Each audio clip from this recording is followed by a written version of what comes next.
Decade of bad MMO. You know, if there's... Decade of bad MMO. Uh-oh. Uh-oh, dude. We're in the deep shit.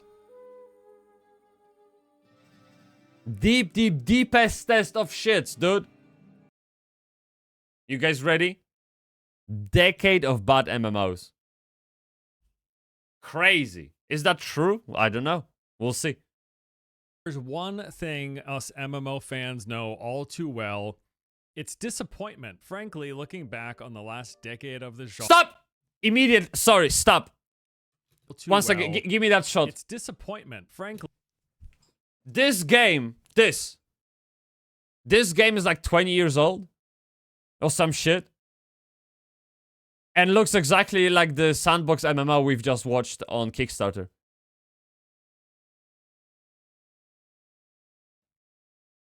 You know what I mean? That's bad. Looking back on the last decade of the genre, it's been mostly one letdown. Yes, dude. We have had a few games stand out from the crowd and make a name for themselves for sure, but otherwise there have been far more failures than successes in this. I need to make videos like this.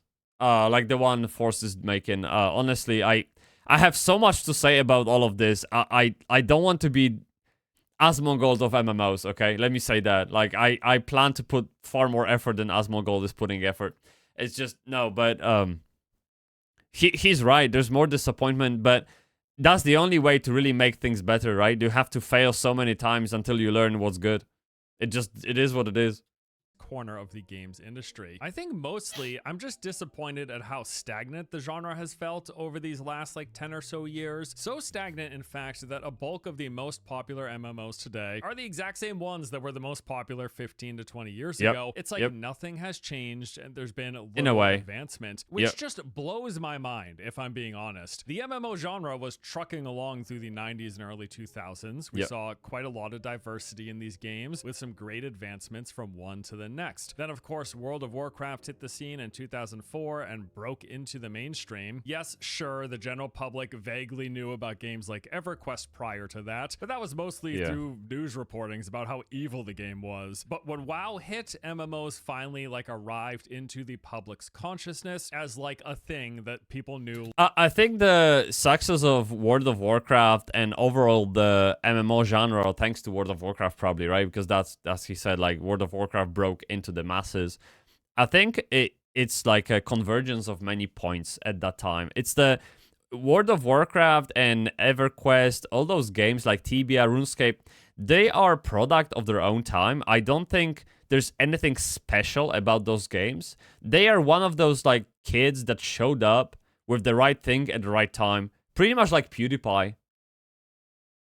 See how many like playthrough YouTube channels, Let's Play YouTube channels there were back in the day. Only PewDiePie made it really, right?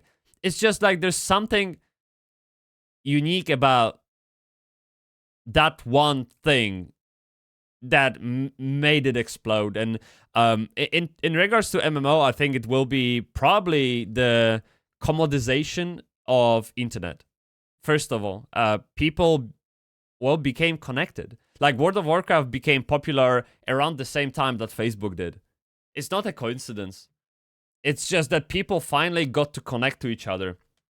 Then, people started to learn about their online personalities, and that also meant internet, like, anonymity.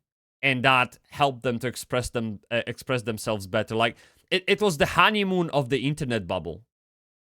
Now there are people born who don't know a world without internet, right? So they don't appreciate what World of Warcraft meant. Like, World of Warcraft was just a tool for the job to connect people, to express themselves, to find friends and wives, husbands, right? Like, it's like a being of its own. It's not just a game. And you can't repeat that event now, because it's standardized. Exactly. Timing of these things is very significant.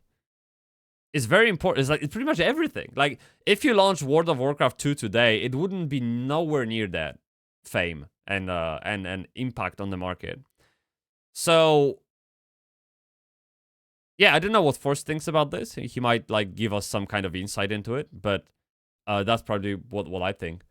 Make me drink water. Fuck. Let me bring water. Actually, I forgot. That's a good point. I got it right here.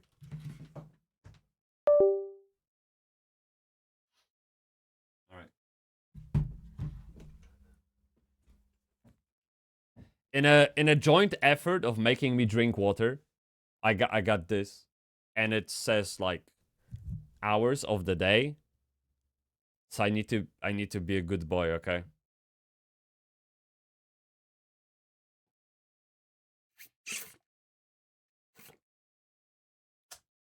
All right, thank you for keeping me hydrated. People who don't know or play games, no, even my parents know. Wow, probably because they hated it for the way it made me. Yeah, they hated World of Warcraft. Like just the name of that game in a house would put them in alert mode. It's crazy. Lots of other people enjoyed. The genre continued steaming forward from there. We saw quite a few MMOs released between 2004 and 2010. In fact, I still to this day remember those early to mid 2010s. Is this the Dark Age of Camelot, or WoW was arguably at the time at its peak, and everyone else was looking to grab a portion of that audience. Yeah. We were getting several new MMOs every single year. Yeah, look what I have here. WoW clones. These games are literally titled WoW clones by the community. And I actually played Force Story, and I liked it. When I was poor and I couldn't afford World of Warcraft monthly fee, I would just play Force Story. Yeah. Runes of Magic is apparently very close to WoW too. I haven't played it though.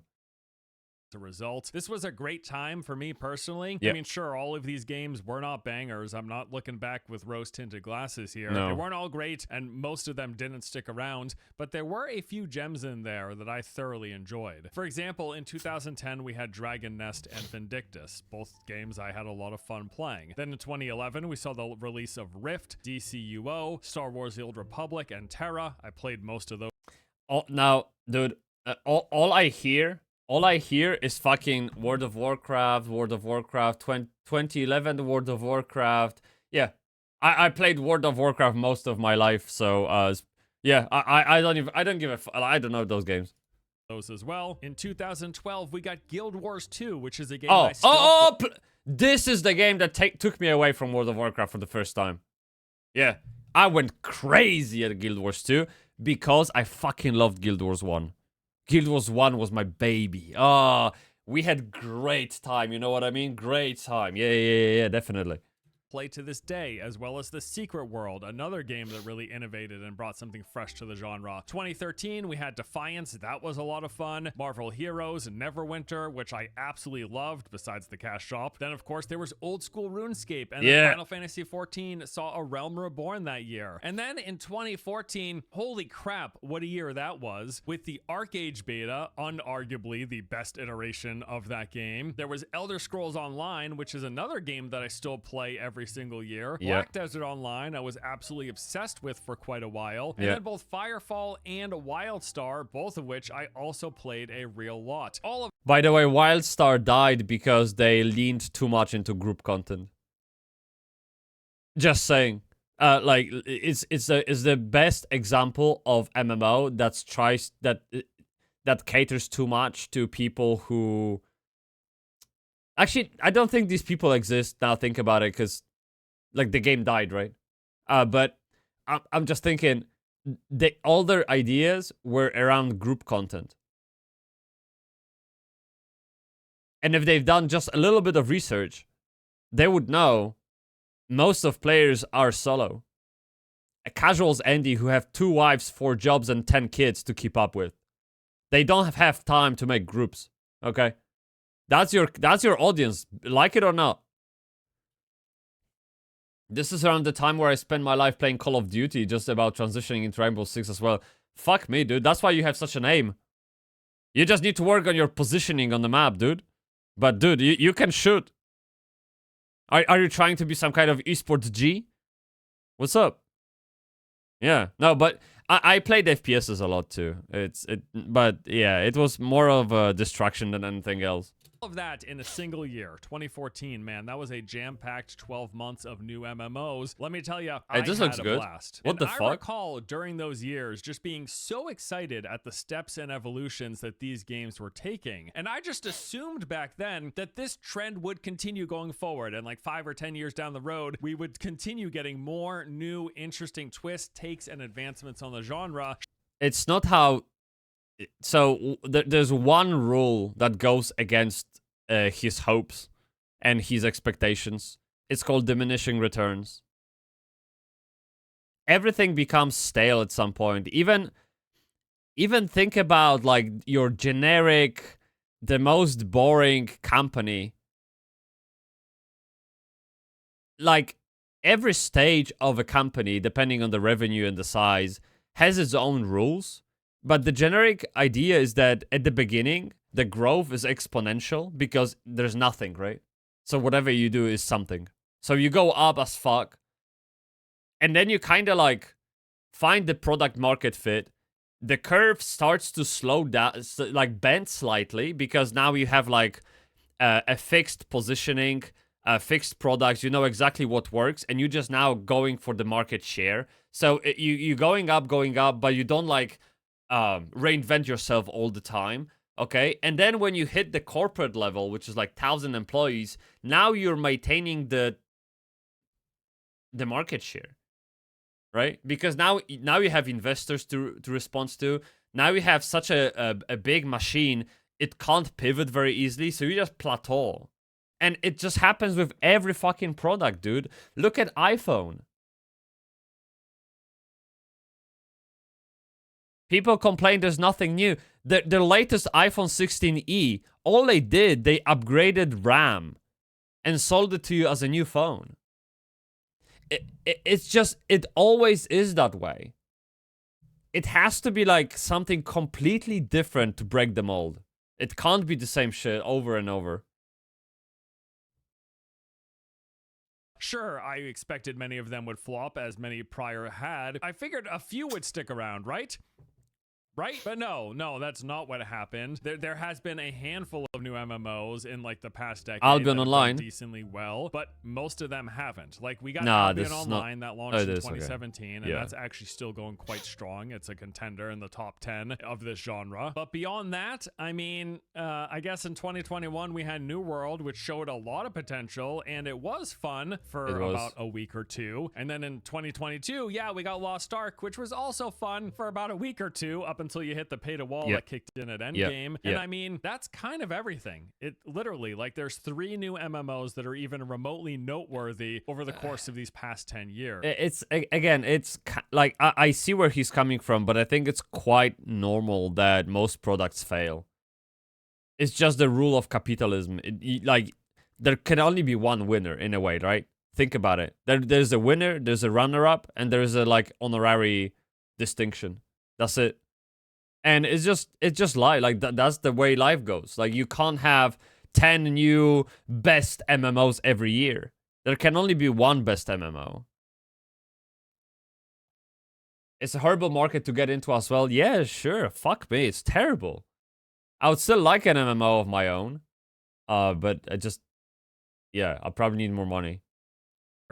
So yeah, I'm a bit disappointed, to say the least. And when I look at the next decade of upcoming MMOs, at least the ones that we know about that are currently in development, I gotta be honest, I'm seeing a lot of games here that are unlikely to break this trend. But there are some that have me at least a little hopeful. Go for it. And that is what I want to focus on for the rest of right? this video. Enough of the doom and gloom. Let's talk Dune, about the MMOs that I think have the Archage best Chronicles, chance of actual success Chrono and Odyssey. any longevity, at least for me personally, but also like thinking about Apogea.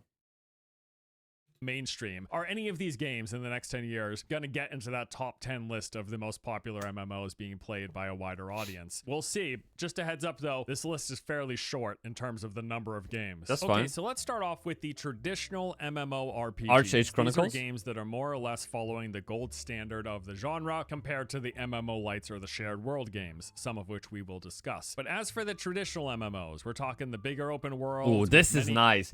I love this combat, man. Yeah. Ashes of Creation feels like an old MMO whenever I look at it. Oh, forget about Ashes. Yeah. Old in what way? That combat looks... The combat here looks fire. Yeah, I know. But how... What do you mean by old? Can you elaborate on that? Players visible at any given time in each of the zones, with the regular questing, the dungeons, the raids, etc., the whole shebang. What are the ones I'm excited about in this category? First up is Ashes of Creation. And let me just say this up front. I am far from one of the extreme fanatics for this game. I know a lot of the people in the YouTube MMO creator space have been singing its praises from the ramparts, claiming that Ashes is going to usher in the next generation of MMOs. I don't think that's the case at all. In fact, I doubt, if I'm being honest, that this game is not, let alone going to be the savior of the genre. I'm fairly confident it's not even going to break into the mainstream. If it does see success, which I think it could, it'll likely be with a more hardcore audience. Now that... Yeah, I don't think there's no fucking way Ashes of Creation is breaking into the mass market. There's no way. The game is for hardcore players, and just like Apogea is kind of thing, right? Like, if the concept behind this video is to explore titles which can shake up the market the way World of Warcraft did in 2004, Ashes of Creation definitely isn't it. But I think nonetheless it will be a successful game, full of fun and I guess gravitas, right? It's just, yeah, I mean, it's a good game, dude. Like, yeah, if you like to work towards things for a really long time, and you like sandbox vibes and being part of a community, like embed yourself with guilds and clans and alliances, all of that. It's nice. Yeah, it's good. So when I saw it, the UI, the movement, the way you cast your abilities and how they look. Okay, well, fair enough. I don't know. I feel like combat in Ashes of Creation is on the stronger side.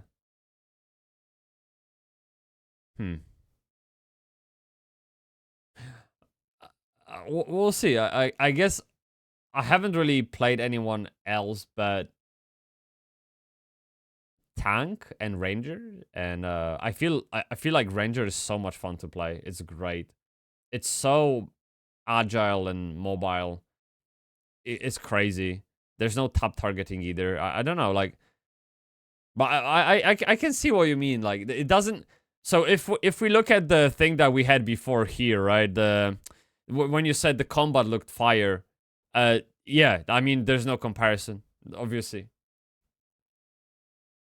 That said, I can't deny finding elements of this game very appealing personally. Go for it. I think there's definitely going to be some fun to be had, and I'm looking forward to it. A lot of this is due to the fact that this game is pulling direct inspiration from the likes of ArcheAge, which in my opinion had one of the all-time best open-world PvP sandboxy play spaces I've ever seen. I just loved so much about ArcheAge when I played it in its alpha early beta that any game even remotely modeled after it, like, it piques my interest. Okay. So development of Ashes of Creation has admittedly been on the slow side. We are now 7 years since the launch of the Ashes Kickstarter, with no full 1.0 release date anywhere in the foreseeable future. They are nevertheless making strides in their progress though. As you might recall, the game is currently in public alpha testing at this moment. If you're willing to drop the $100+ you could start playing immediately. And while what is currently being tested is a shell of what they are promising for the game's final version, there's still somewhat of a game here to experience. experience. Now, you can fairly easily find some in-depth coverage of the ongoing alpha, thanks to there being quite a few dedicated YouTube channels out there. And from the bits that I've seen of various videos from different creators, there is definitely something appealing here for me. Now, I did briefly play an early alpha. This was a few years ago, like 3 or 4 years ago. And I had a fun enough time with it, and the game is looking much better now than it did back then. So yes, I'm looking forward to this. Although again, I will add, there is still a ways to go. My honest to God educated guess here is that we will not see a full 1.0 launch until like 2028 at the earliest, and I would consider that an aggressively positive estimate. I'd say 2030 is, in that ballpark, is more likely, although I will add that people following the game's development much closer than I have said that my projected timeline is way off, and maybe so. Check back in 3 years. Okay, I think, look, I think the biggest, like, hear me out. I think the biggest problem, maybe I'm crazy, for Ashes of Creation is lack of distinctive graphics. And there is interview with Steven Sharif, which is the game director, that Lazy Peon did literally last week. I still haven't listened to it because it's over 1 hour. There is a chapter in that interview when they talk specifically about this. I am very intrigued and can't wait to listen what he says about that. But as things stand, it's just too generic to feel like it's a timeless piece of art. Everyone looks at it as like, New World looks better, or whatever, right? If it was like something wildly different, like Wildstar, Apogea, Guild Wars 2, World of Warcraft, no one would even think that. They'd be like, oh, this looks interesting. This would be the first comment they say out loud. But now they say, oh, this looks dated. Why? Because there are tons of other games which go for realism, which look better. Like, straight up, that's true. And I think this is the biggest problem that Ashes of Creation has right now. Not the systems, not that, just graphics. They're too real. And they either double down on realism and make it like fucking mind-blowing, or they stop where they are and they rethink the aesthetics and make it a bit of, make aesthetics like feel like Ashes of Creation. If I show you a screenshot from Ashes of Creation without telling you it is Ashes of Creation, you won't know the game. You won't be able to tell the game. Whereas if I show you a screenshot from World of Warcraft, wow, this is wow, yeah, 100%, like no doubts at all. Ultima Online, all of that, you can instantly tell what the game is. You can't do that with Ashes of Creation. I don't mind the real side of things, it actually makes it appealing to me. Yeah, I don't mind either if it's done right. Yeah. Because if you go for realism, you get this MMO, I forgot the name of that shit. The one we watched at the beginning of the stream. That's what you get. Like, looks shit. Look at that, look at that. Pfft. OMG, this chicken floats. Kek W. Yeah. Because people grounded in reality immediately because you're going for reality. Years, we'll see where we're at that point. Either way, whenever this game releases, I will absolutely be checking it out, whether or not it has the potential to break into the mainstream, which I don't think it does. Regardless, I am looking forward to it personally, and hopefully it lives up to the hype that's been building. I will definitely play Ashes of Creation as fuck when it launches. I don't know for how long, but it's a game that you are supposed to take in for a really long time. But well, Apogea taught me something about myself, and that is that I am, at the end, I think, more on the hardcore side of a gamer than not. It, like, opened my eyes a bit about my preferences, and that's why I play so many games. I want to learn those things about myself, and if I enjoy Apogea, I can't be casual, really, can I? So I can now understand why games like Ashes of Creations are appealing to me, whereas Crystal of Atlan might as well not exist. I don't give a fuck about that game, right? course of these past 7 years. Next on my list is ArcheAge Chronicles. Okay, now, this one is slated sick to launch in the not too distant future. but we won't play it for that. There's a closed beta test planned for later in this year, and the full release is scheduled for we the won't first play half this of game though, 2026. Now the unfortunately. TLDR of this game is that it is a new spin on ArcheAge, although how much of the original game's DNA It's pay to win. we'll have to see. 100%, We do know that there are a few big changes for starters. So the combat is now action, replacing the original's tab target. The developer has stated that their goal here is to deliver combat that rivals that of single-player action games in terms of its responsiveness and the gameplay feel. There's going to be a larger focus on PvE content. In particular, it looks like we'll be getting much more in the way of traditional MMO dungeons and raids, which the first game did have. I mean, it looks so good. It looks so fucking good. What is this one? NCSoft? Fuck. It's either NCSoft or Kakao Games. Let me see.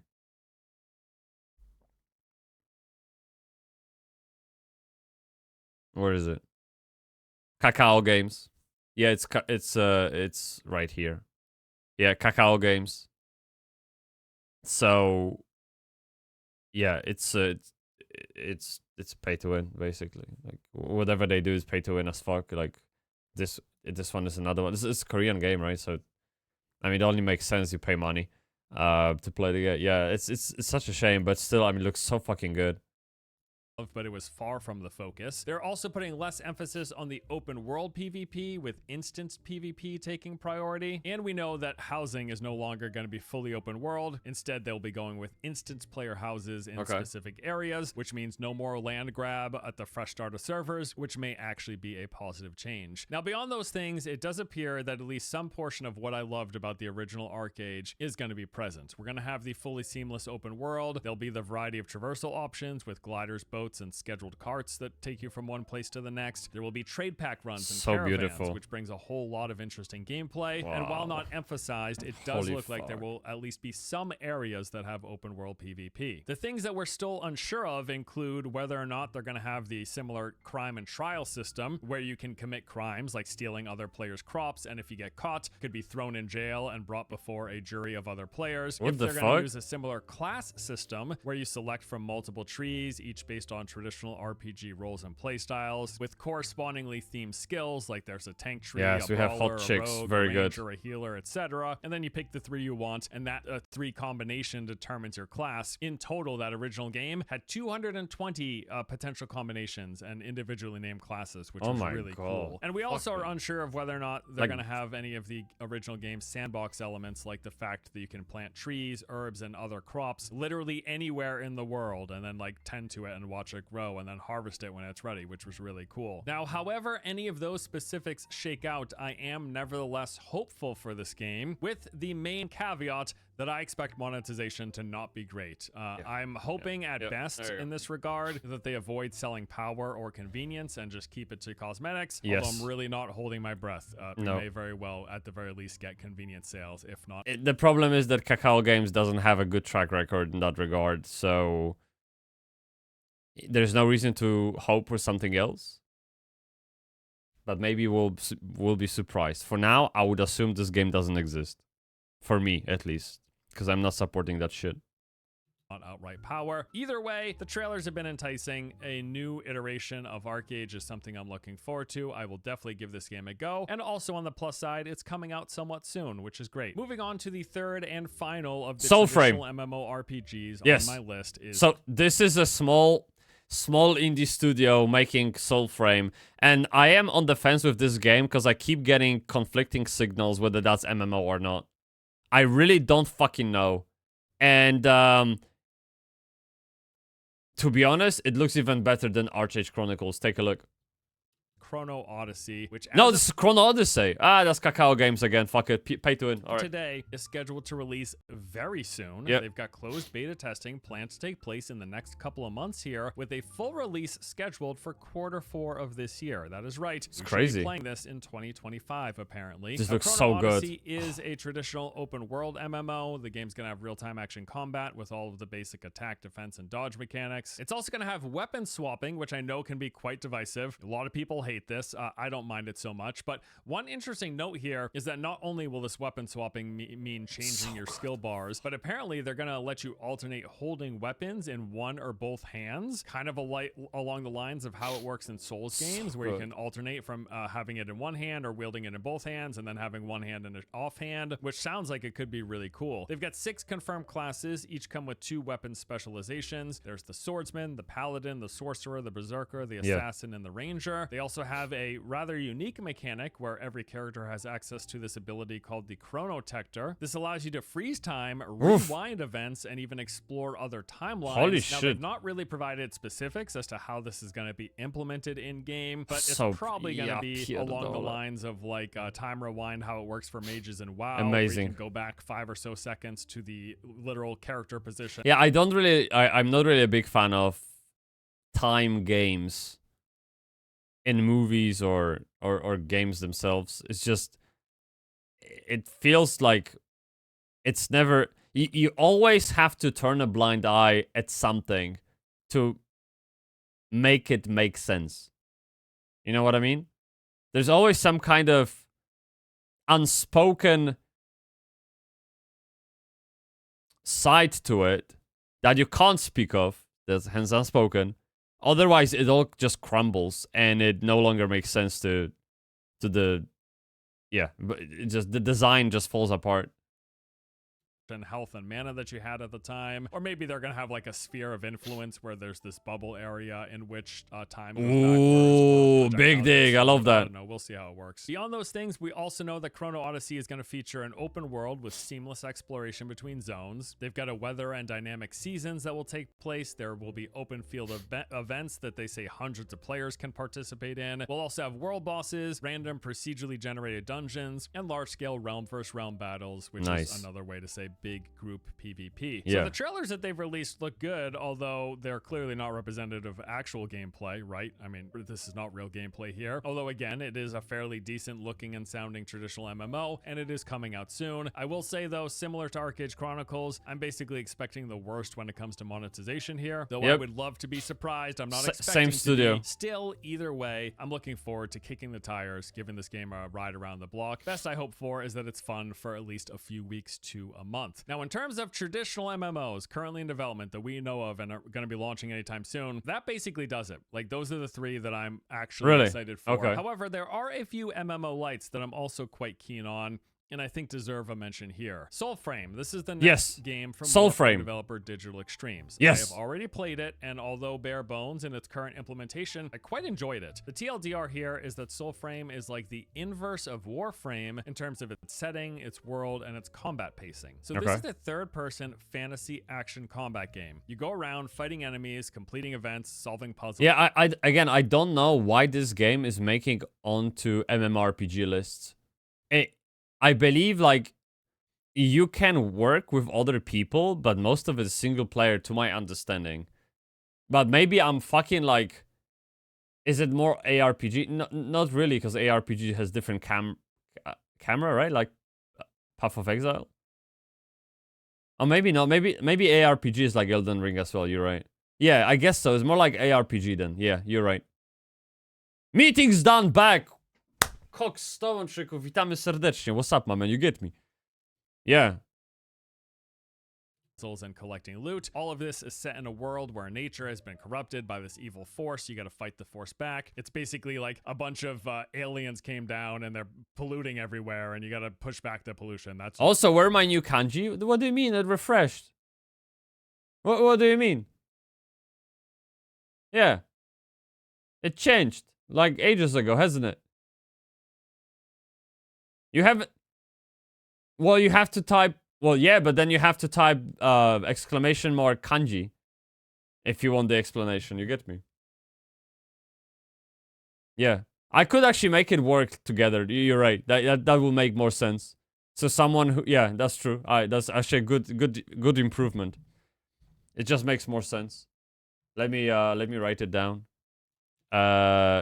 Kanji when changing kanji in it. Okay. Yeah. Okay, saved. That makes sense.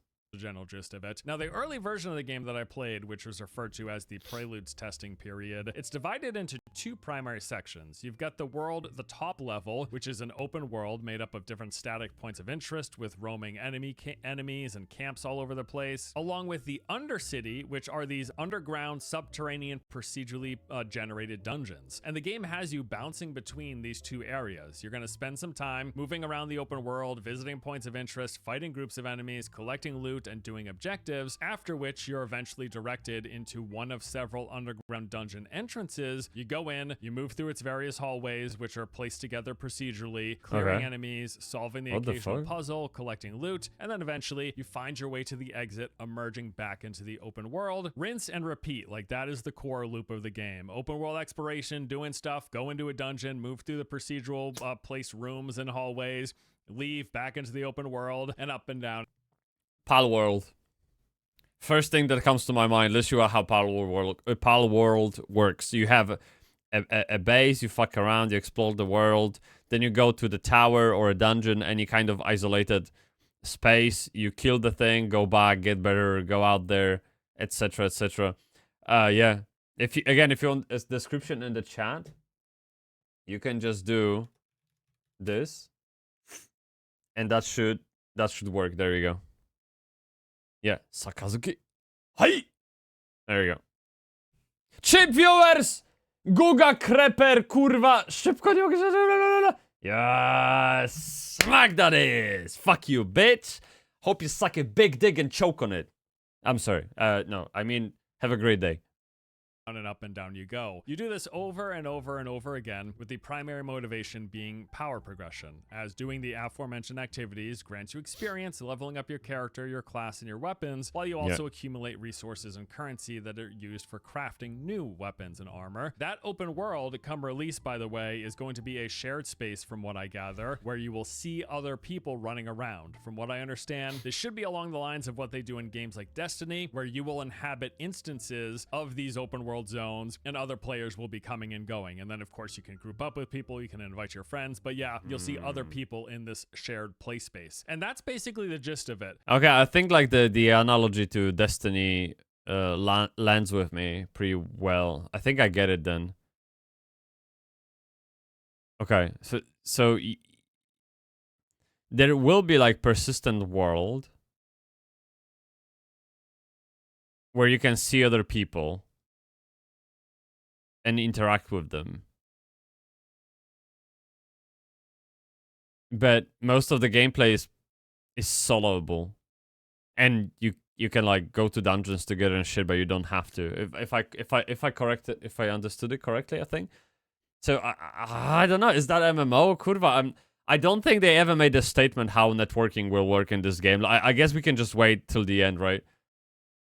Even just this early iteration, I really like. I love the world, the lighting and the environments look great. Combat looks great. Puzzles and secret rooms and games. NPCs in the game have a ton of character. I liked all of them, but my favorites were probably Verminia, the blacksmith, and then this little sprout creature, which is super cute. There are some early concerns. That's awesome. The number one of which is probably the combat. Definitely still needs a lot of work. It's quite floaty. It doesn't have a lot of impact to it. Enemies barely react half the time that you hit them, so they need to really hone in and focus on improving this. The game was also incredibly easy with almost no challenge whatsoever. Pretty much everything was face roll, and there wasn't a ton of content, but you know, it's a pre-alpha build that I was playing, so I wasn't expecting that. That said, it's still very early days, and as a baseline, I really like this. I'm not even sure if they're going to be entering early access this year, but whenever this comes out, I am playing it 1,000%. I'm definitely playing this too. Really 100%. Basic skeletal framework like million Łukasz%. Dune Awakening. I'm playing this too. This game a lot, maybe too much, but shut up. I don't care. Talk about it. Despite any talk about it more. I can't wait to play this. Yeah, me too. As a fan of both survival games and MMOs, this is just right in my wheelhouse. Yes. And even if the combat is a janky mess like it might be, and the servers are a total disaster as they probably will be, I'll be playing the hell out of this game when it comes out regardless. I can't wait, dude. I'm so pumped. I can't believe it's just a couple months away. Now, if you somehow haven't seen any of my prior coverage, I will give you a basic rundown. There are timestamps below if if you are sick and tired of hearing me talk about this game. No, I go for it, totally man. understand, all Go right? for it, Dune man. Awakening. This is an open world sandbox survival crafting MMO. It's being developed by Funcom. Yes, They are okay. quite clearly and admittedly building upon the foundation they laid with their prior survival game Conan Exiles, but new, improved, more MMO with more shared world spaces, specifically in the end game, and obviously also set in the Dune universe. As for specifics, notable information includes the game's going to have all of the basic survival crafting features and systems. You'll gather resources, make items, build a base, craft gear, get stronger, go explore enemy camps, and engage in PvP. That is the foundation. The explorable space consists of these two separate massive open zone regions. The first one, called Haga Basin, said to be larger than the entirety of their prior game, Conan Exiles, with somewhere around 100 hours worth of content to play through just in that one region. And then after that, when you progress into the end game, it's going to have you moving into the deep desert. And this is where all the late game progression comes into play, as well as the large scale PvP. In terms of the type of stuff that you're going to do in the open world, they've got a variety of points of the way I look at this game, like if I was to explain it to someone who hasn't heard about it, I would just say it's once human with a different skin on it. And the reason why I'm saying once human is because maybe you don't know. And actually it makes me very tempted to try the game now. I'm just gonna say it.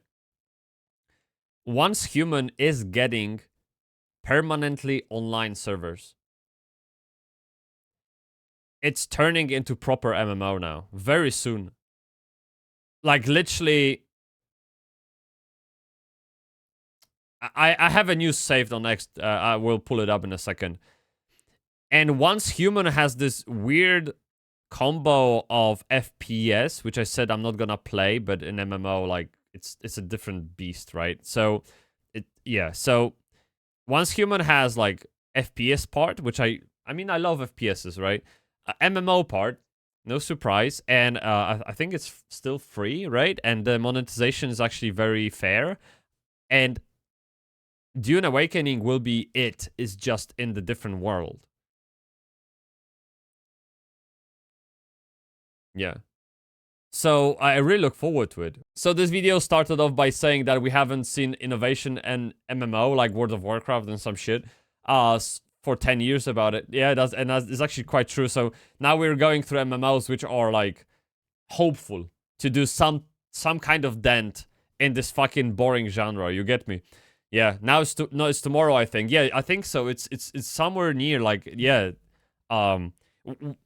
so after this video is done, we will go through stuff that very quickly, like what can you play now or soon or this week, what's changing, because there are new early accesses opening up, I think tomorrow or in a couple of days. There's Stars Reach that has playtests every weekend, I believe, and I just want to give you an idea of what you can play if you're waiting for something bigger to happen. You ever heard of Drakantos? Of course, I can't fucking wait to try that game. Of course, dude. Yeah, I get it on the list. I'm following their profile on X. Yeah, totally, dude. 100%. Yeah, we're vibing, you get me. Tenebra, I feel like we're liking the same games, you know what I mean? Like, how did we find each other? Yeah, big dig time. Of interest, public events, and content types. There's enemy strongholds, which are large, elaborate bases, camps, ruins. And on the same front, you have Soul's Remnant. They pushed the playtest a bit. It was supposed to happen next week, I think. And they pushed it back, but still, Soul's Remnant is another pixel art game. It's actually 2D, entirely 2D, like Terraria. And such, full of enemy NPCs. You go in, you clear them out, you collect loot and resources. There are the desert testing stations, which is their take on public dungeons. These areas are mostly underground and can come in a variety of different biome types. These will be full of enemies, and some of which will also have a boss encounter at the end, although they have been clear that these aren't like traditional MMO dungeons, and they're more akin to something like shelters in Fallout or the dungeons in Skyrim. There's going to be a lot of narrative in here. You're going to find things like data pads and audio logs giving you detailed lore background, and the bosses are just going to be like tougher variations of basic enemies rather than like bosses in a World of Warcraft dungeon, for example. We've got events such as these crash ships where you're going to see a ship falling from the sky, crashing onto the planet. Just please optimize the game, okay? Please, I don't want to upgrade my rig anymore, okay? Thank you. Jeez. Go over there, you can scavenge for its resources. There's this police force at night where the security ships will scan the planet looking for players. If you get spotted, they call troops to your location. There's the sandworm, which is an ever-present threat. If you spend too much time on the sand, if you make too much vibration, the worm's gonna get summoned forward and chase you around, and it will kill you if it catches up to you. They got player hubs with these major towns that are full of vendors, quest NPCs, other players, as well as a marketplace where you can buy and sell items. And then the end game is that Polish optimization, Kummer, what do you mean? Explain yourself. Why is that an insult? Yeah. What do you mean? What was the problem with wanting the game to be well optimized? So it runs on budget PCs very well. There's nothing wrong with it, right? region of the deep desert, which is this massive expansive zone made up mostly of sand but with rock islands dotted all throughout. Guilds of players will be headed here in search of large quantities of spice, which is a main resource and currency for the endgame crafting and progression. Oh, Ryu, in that region, we're gonna play this so hard, man. PvP conflict will take place. What they have referred to as combined arms, which is like sort of like a battlefield or planet side experience where you've got tons of players all mixed in a variety of combat with ranged and melee weapons. There will be ground and air vehicles. You live in 2025? That's correct. I can't. That's objectively true. I don't know how to. How is relevant though to the argument? That's what's wrong with it. I mean, dude. For example, you have Ashes of Creation is badly optimized. Apogea was badly optimized. Even the dev himself said they're gonna work on it because, you know, it's not running well. And yeah, it's just like, it's just the nature of software. You have to optimize that shit, innit? You can't just bloat the code, innit? Vehicles, artillery, that whole thing, just big scale chaos. Again, think Battlefield or PlanetSide. That's what they're saying they're going to deliver on with the big group PvP in the end game. And that is the basic rundown of the game's combat and features. Now, like I said, survival game plus MMO. Shot him in the head! Yes! Boom! Headshot! Favorite genre smashed into one. I'm just so pumped for this. Very now, nice. If you hated Conan Exiles, if you think that is a garbage game, you're probably best on avoiding this. But for me, I'm really excited to dive in. I remember begging money from my dad's brother to buy Age of Conan. Yeah, it was the greatest moment of my life. Wait, that's 1 second. And it's a garbage game. You're one. I'm just so pumped. Okay, let me listen. Now, if you hated Conan Exiles, if you think it wasn't Conan Exiles, right? It was like Age of Conan Exile. Conan Exiles. So this isn't the game I was playing. No, I played Age of Conan. It's even deleted from, yeah, it doesn't exist. There's like there was a Age of Conan MMO. 1 second. Yeah, see, I think I played this. Yeah, exactly. Yeah. Age of Conan. But they're Funcom as well. They're Funcom as well. So they must have built that and the other game. Okay, I played this game. I remember it costing 120 zlotych, which was equivalent to 3 months in World of Warcraft. And I was like, Ankur-kun, Ankuru, dozo, give me money, bitch. And he was actually so kind that he didn't give me money. He took me to the store and bought it for me. It was so cute. And I played this game for a week and went back to World of Warcraft. Yeah. The game was so bad. It was terrible. It had great ideas, but the execution was so shit. Ej, Ksakun! Kok z tobą, człowieku, dzień dobry. What's up, my man? Pierogi z tobą, you get me? That is a garbage game. You're probably best on avoiding this. Yeah. But for me, I'm really excited to dive in. Also, this is like the only game on this in this video with a set release date, as Dune Awakening is set to launch in May 20th, 2025. Yeah. I'll be playing it. Maybe I'll see you there. Another MMO light that I wanted to talk about, and I'll admit that I might be pushing the boundaries, including this year, but I want to mention Light No Fire. Yeah, here's the thing. Light No Fire straight up isn't MMO, right? I mean, we've been looking into this. Promising a massive, true-to-life... Because this game is so fucking beautiful. It's just so good. And I was the saddest persons of the worlds to learn it wasn't MMO. It's a co-op, not MMO. Yeah, I think so, right? It's like Pal World, basically. You don't call Pal World MMO. Real world sized planet in a fantasy setting with other players inhabiting that same space, which is all very cool in theory. Of course, this comes with a disclaimer that, hey, Hello Games' last title did not fully deliver on all of their pre-release promises, but also they've got over 7 years of consistent free updates that they've added to that game to the point where it is widely considered quite good. No Man's Sky is one of those titles that's like quietly super so good, popular man. with a large Beautiful fan base. See, this is what I mean about the unique art style. You know, there's no other game that look like this. There's like a twist to it that makes it distinct from any other game. And that's what I said Ashes of Creation is missing. Like something like this, like even the color of water, the shade of red, like maybe the detail of texture, like something about it is unique. And Ashes of Creation doesn't have that. Light No Fire isn't an MMO. Kurva! Or Bobber Kurva, right? Apparently. This is famous. I missed on that one. I don't know. Like, I just learned about it. And they seem to be doing very well for themselves. So as for details here about Light No Fire, they said it's more ambitious than No Man's Sky, despite taking place on a single planet. Their goal is to deliver a lot more depth and detail in that explorable space, and say it should feel less shallow. They claim to have built a game that is Earth-sized, an entire planet with a lot of various places to visit. Nice. Mile-high mountains, from on the top of which you're going to see rivers, canyons, oceans, Oh, and continents dude. beyond, all of which can be traversed to and explored. Sean called Light No Fire the You first, can be a quote, furry. real Very open good. world, something without boundaries, with us getting some glimpses of that in the trailer. It was also said that they're going to let everyone play together, alluding to this being a big shared space, but because it's so big, you're not actually likely to see everybody. You will come across other people. Now, they also promised that in No Man's Sky and weren't able to deliver on it at launch, but it is now the case that you regularly see other people in that game, so I'm fairly confident that they are actually going to.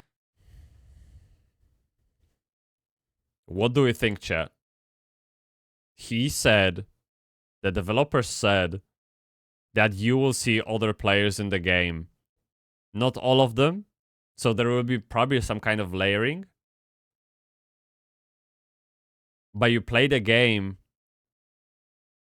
in a shared space with other people. And you see those people.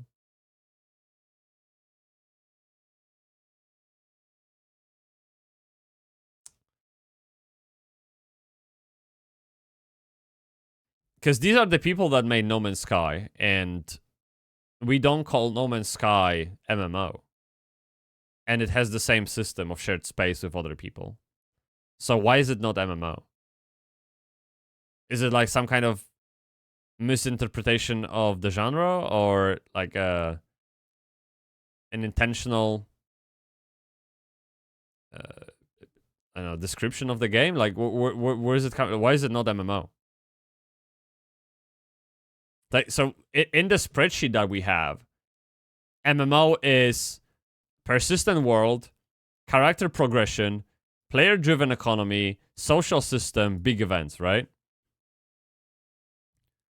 I feel like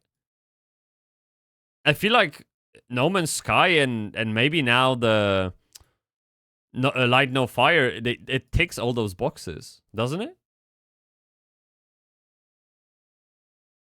I'm confused. Do what they say they're doing here. And then finally, they say they want to bring the depth of a role-playing game to the freedom of a survival sandbox with Light No Fire. And while the focus of the reveal centers on the scope of the planet, the final game is going to have a lot more traditional RPG features, with character creation, going through a sprawling fantasy story, a lot of gear and progression systems, a large variety of enemies, bosses, and so on. Now, I know I'm not alone in thinking this could be something special. I think probably my biggest hope, though, is that they can really have a lot more depth and way more interesting combat than No Man's Sky had. Yeah. And if they can deliver on that in this fantasy shared world that they're pitching, I mean, it could be unreal. Now, Light No Fire doesn't have a release date at the moment. Maybe late 2025, but I'm guessing it'll be sometime in 2026 at the earliest. Now, beyond those games, Right, okay, so he's going for the next game. Is there a trading though? Ryukun, why do trading in what sense? So you can slash trade other player or some kind of marketplace? Like, what do you mean?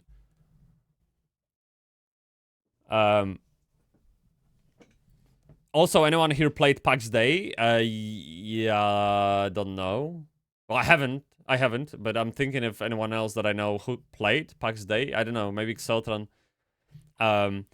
There was a playthrough from Lazy Peon in PAX Day that's quite recent. And the game looks very bare bones. Like, seriously, so many issues, and like let me say that marketing collateral oversells the game for sure. It's not as good.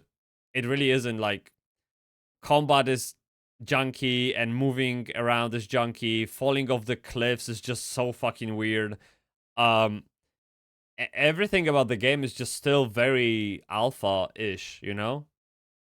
So I did buy it because it was on 50% discount, so I bought it. But I haven't played it. Marketplace or to trade with other players, and what impact does the currency have?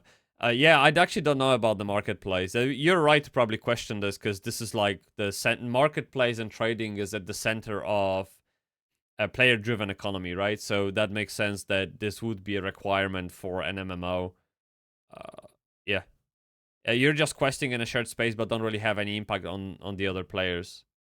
I think there is some kind of impact since you're building the world together.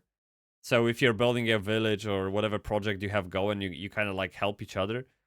And but yeah, trading would be fundamental to this, right? Like, how are you supposed to help someone if you can't trade them materials, gold, or get that rare item in exchange of something else? Like, yeah, I see that maybe being a problem. By the way, Niryu, I really like your comment. It has colors, not like Polish podwórko, and probably people didn't get it at all because you've said it in Polish.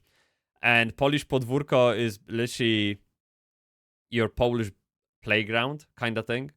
I don't know how you guys see Eastern Europe, but when we grew up, Polish reality or Russian reality, any kind of like Eastern Europe reality was very bleak in colors. It was very sad-like. Very little to play with. All the playgrounds were just like bent pipes and like maybe old car tires, like very, very poor shit.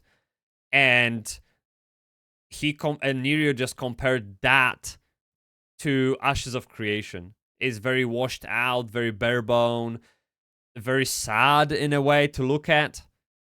Same way like Polish podwórko, which is like Polish playground. Yeah.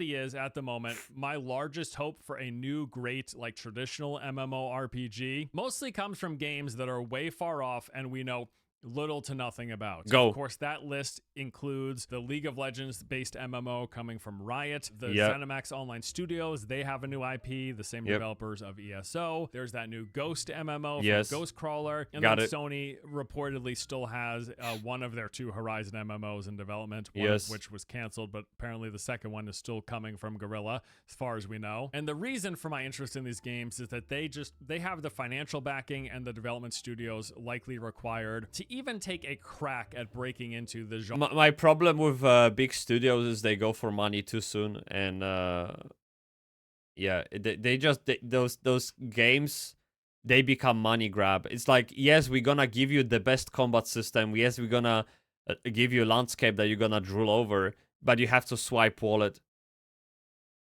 And I specifically mean Korean MMOs. They are probably the most beautiful MMOs I've ever seen.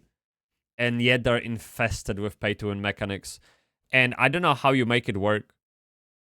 Because the closest to being the prettiest MMO from the Western world is New World. And look how that turned out. It's not a dead game, right? But yeah, I mean, yeah, no one cares pretty much. So I don't know how you make it work. And when I hear like a huge backing, huge investors, huge franchise being behind the game, I immediately worry it's gonna turn into wallet fest, and that's something I would really hate to see with some of those games. And actually the only hope I have is probably Riot, because they have proven track record that they actually, like, at the end of the day, they're a good company, right? They want the best for people, and something I was extremely endearing, and I loved hearing that. I listened to the podcast with lead developer in Riot, and it's so fucking cute that they, when a new patch drops or something, a new character, whatever is like big shit, right? The entire company takes day off to play the game.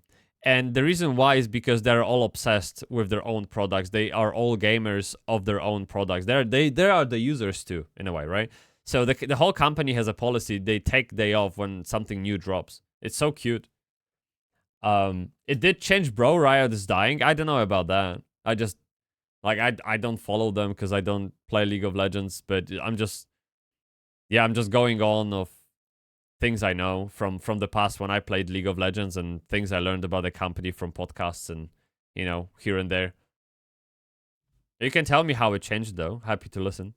Genre's top 10 list. And so I'm hoping that one of, if not all of them, actually deliver. But again, the fact is, we pretty much know nothing about any of these games other than that they exist and they're in development, let alone have a clear picture or expectations for how good or not they're going to be. So really, it's just wishful thinking at this point. Now, there are way, way, way more MMOs on the horizon than what is covered in this video. But to be frank, I just don't have a large degree of hope for most of them, in the sense that I don't see them having the sort of staying power any of the genre's current heavy hitters have. Although I would love to be wrong, genuinely. Like, just take a look at my yearly list video for every upcoming MMO, and you're gonna see 30 plus games that are currently in development set to release in like the next 5 or so years. Maybe a few of them exceed my expectations for both my personal enjoyment, but also in terms of large scale success. I hope so. In fact, I'll say that there is inevitably going to be some MMOs launching in the next 3, 5 to 10 years that do catch fire, and that is something that I entirely welcome. In fact, I'm praying that happens. Okay. But as of now, the games I'm most interested in and excited about, yeah, it's pretty much Ashes of Creation, Arcade Chronicles, and Chrono Odyssey as for the traditional MMOs, yeah, followed by those MMO like. Yeah, okay, it's fine. I get it. I don't think. What's this? Wait. In the next year. What's this? Though I will add one final note. My pipe dream that I mentioned in the recent Monster Hunter Wilds review is that I would just lose my mind if we ever got an MMO version of that sort of game. Imagine the depth of the combat system and the boss fights in a Monster Hunter game, but in a fully seamless open world with other players and things like dungeons and raids and enemy that's what I think. The problem with MMO is that if you want MMO to hit mass market and break through to the masses, it can't be difficult, right? It has to be very casual, very easy.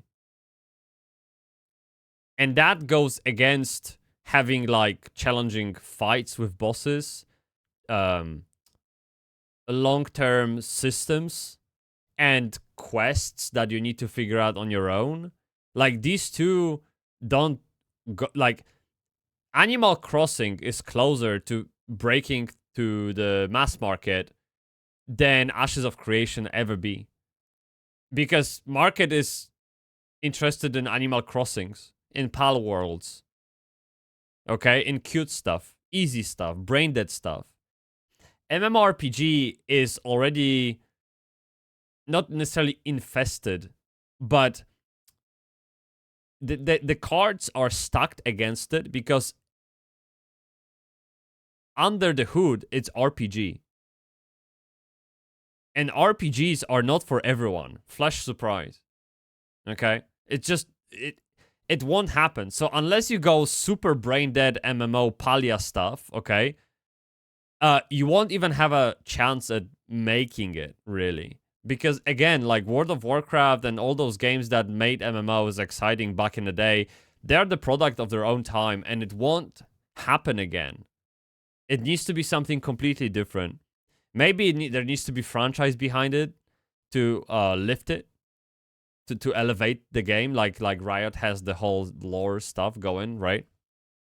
I don't know what needs to happen, but it's not easy, and I don't really hope any of those games will be like the next World of Warcraft. Obviously, that would be too naive, and Force is hopeful for RTH Chronicles and Chrono Odyssey.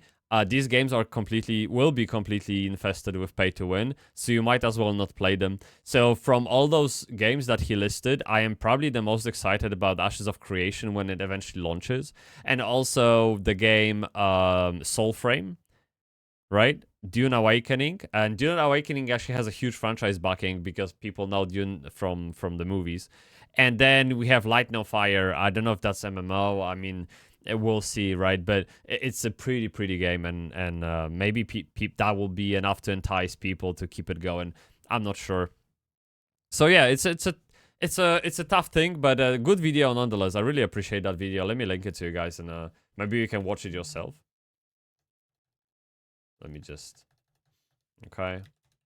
Alright. If you wanna give it a like, watch it, subscribe, whatever, then by all means, this is a big video. Really good. Man, I need to make videos like this myself. Really. So, Nereus says that the Riot sells skins for $200, right? It's fine. It doesn't make the game bad, right? It doesn't make the game... So I think that this is the problem with, like, you know, you've watched Viva La Ligue, right? And their MMO meetings where there's like creative team fighting for the good of the game, and there's the financial team and with CEO fighting for money, essentially. And I think this is not very far from reality. Every big game, every big studio has those problems. It's like two teams looking a different way, constantly playing the tug of war. And it does the thing. So I don't think the company has become less people first, but they have obligations to investors to keep them happy, right? And so, like, I think we can forgive them slips like this. And what I'm trying to say is that it's not always up to CEO to make things the way the company wants them to be, because there are investors who hold CEO accountable, and if CEO doesn't comply, they're gonna just replace them. It's a very delicate subject. I get where you're coming from, totally, and I don't like seeing things like this, but I'm trying to understand both sides of the coin. And well, it's a business, right? A game needs to make money. It is what it is, dude. Valorant has always been grabbing the wallets for skins, to be fair. Yeah, that's sure, but it doesn't necessarily, like... It's acceptable. It's a free game at the end of the day, so if they make money off the decorations, that's fine. Yeah, who cares? I don't like it, but they need to make money, right? Yeah. So we have that. A good video, by the way. Again, have a watch again if there's something that you maybe missed or whatever. Great one. And by the way, Force Gaming, he's the hidden nerd of MMO genre, so every now and then he posts about the MMOs, and when he does, it's actually really good. And so he makes me look bad, so give him a like, right? Subscribe.